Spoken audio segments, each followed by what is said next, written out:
What's up, everybody? William here. We are on our way to Overland Expo, Pacific Northwest.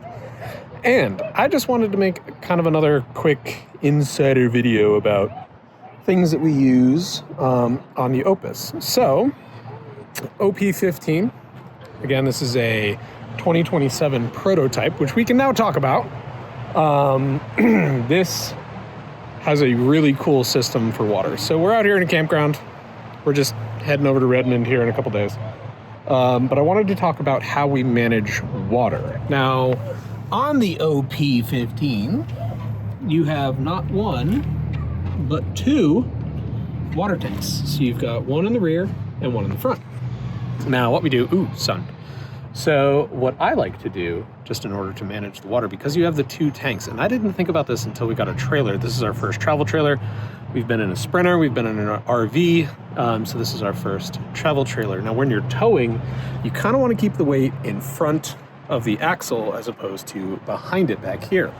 So when I fill up our water, what I do is I fill the front tank up all the way, and then I fill the back tank up halfway. And then when we get to camp, there's this convenient little switch here, and then that flips it to the back to use the back tank.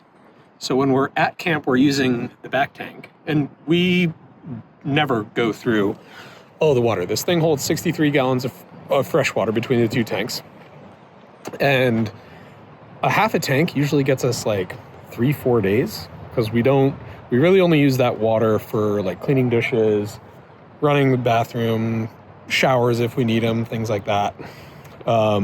And we have separate drinking water containers that we use. We try to fill up at springs if we can, or just water from the grocery store if they have a fill up or anything like that. So because of that, we're able to keep a lot of the weight in the front of the trailer as opposed to behind the axle. So that way when we're towing, it's a little bit more weighted down on the tongue. That also helps with porpoising. The reason we put a half tank in the back is we don't want the front to be super weighed down. So it kind of balances it out a little bit, which is kind of cool.